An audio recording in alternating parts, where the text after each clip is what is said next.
on the far side, finds Seth Jones. Jones with a shot, scores! Seth Jones, and the Hawks are back on top.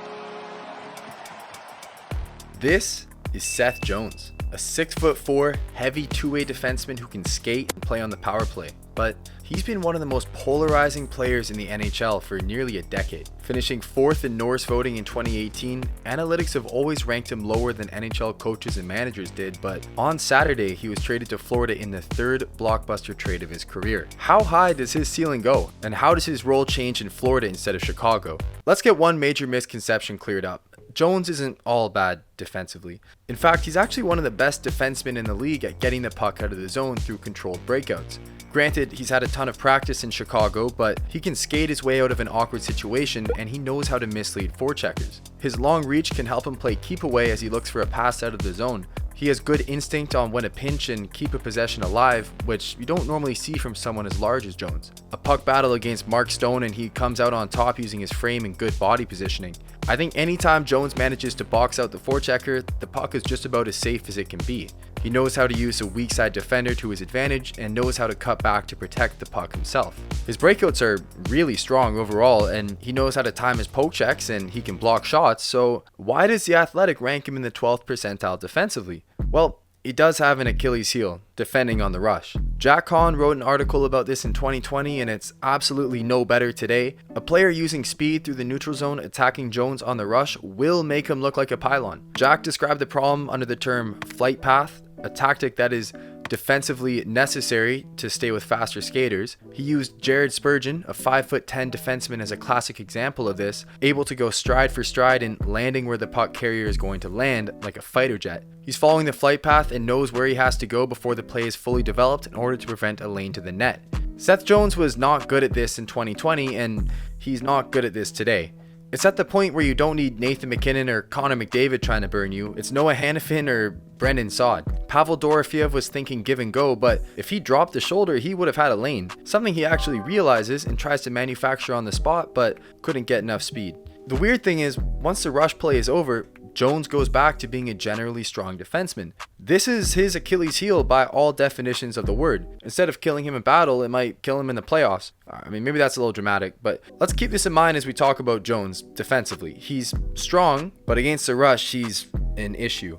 The natural question that might stem out of that is, what does that mean for the penalty kill then? He's a $7 million defenseman for Florida. Well, The Athletic ranks him as actually one of the better penalty killers in the league, and even puts him as the best on Chicago, which actually does mean a lot. If you haven't been paying attention this season, Chicago has been one of the best penalty killing teams in the league, ranking 8th in the NHL as of filming this video. When Seth Jones was injured, however, they had a 93.3% penalty kill, which was first in the NHL at the time. Since Jones came back, they've been at 76%.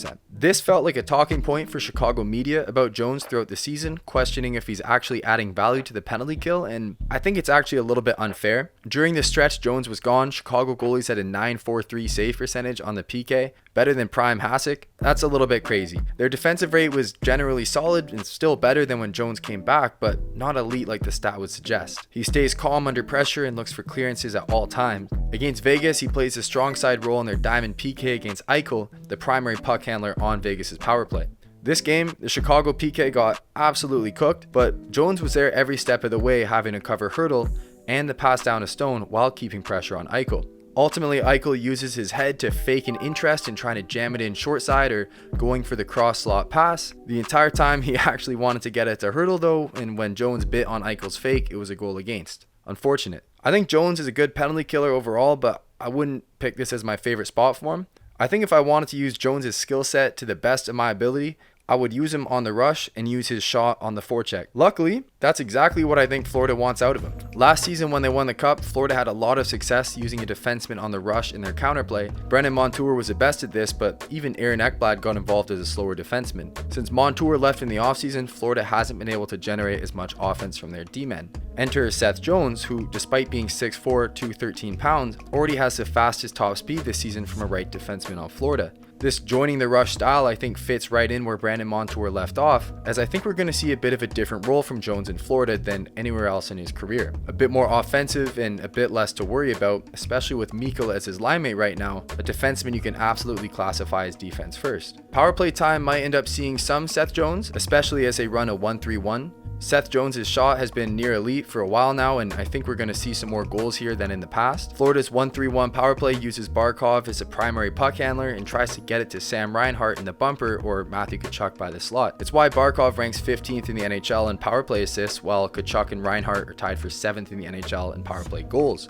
Their power play runs through those main pieces, but 3 guys isn't enough for a world-class power play, which is why they only rank 13th in the NHL in percentage, despite being 6th in the NHL in points. I think this leads to another tactic they'll love to use, letting Jones shoot a little bit more. As of today, their most successful on the power play has been Nate Schmidt. Seth Jones ranks as a slightly better passer than Schmidt, but that comes with a significantly better shot. One of the best ways to get goals through as a defenseman is to lower your distance to the net, just less distance for the shot to travel. Seth Jones has gotten great at that this season, in the 98th percentile for defenseman goals in mid-danger scoring areas. He knows how to find a lane and he knows when to close a gap. Alexander Barkov as a primary distributor on this power play, but I think Seth Jones will be the defenseman behind him for Florida, or I think at least they'll really want to try it. At 5v5, however, Florida has run a shoot and retrieve offensive mindset under Paul Maurice, and I think Seth Jones is actually going to be a pretty effective scorer under this strategy. The issue I'm seeing before they play a game, however, is that their 1-2-2 offensive zone forecheck, so effective at retrieving pucks, does let the occasional rush chance head the other way.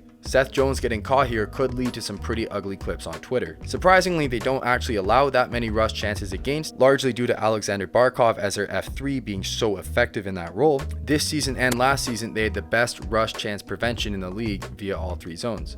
Eric Schumacher wrote an article detailing how Florida's defensemen have thrived without requiring speed. Part of that is a nucleus of two-way forwards and trust within the system. It's offensive zone defense. Since last season, they've gotten statistically worse at shutting down opposing controlled breakouts and look arguably average at controlling it. Is that a result of injury or cup hangover? I think this is what decides if Seth Jones becomes a major piece in this system or not. Can Florida prevent chances against from the offensive zone while Jones is on the ice? A couple other things I've noticed with Jones while making this video. He's actually quite successful at making passes. Very high completion rate by all metrics, but the passes always look like they're bobbling and not fully clean. I'm not actually sure where the disconnect is here.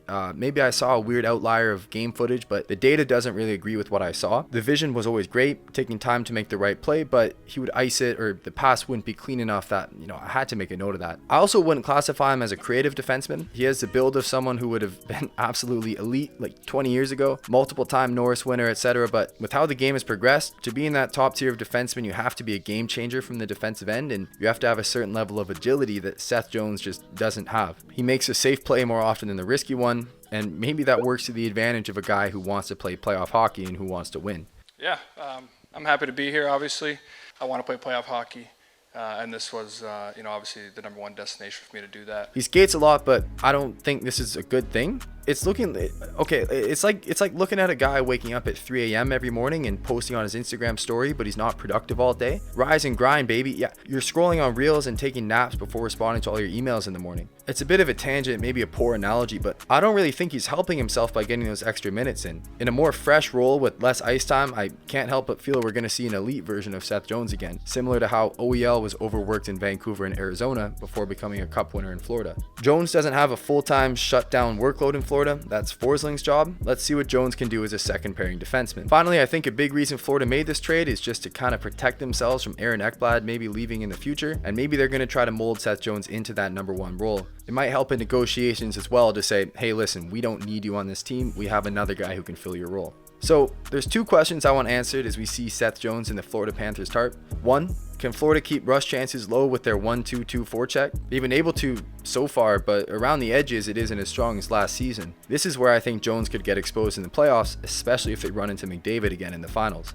Question 2, can Seth Jones offer an auxiliary offensive option while not being required to play a shutdown role? Fresher legs in a system that promotes more rush offense, we could see an explosion in points from Jones.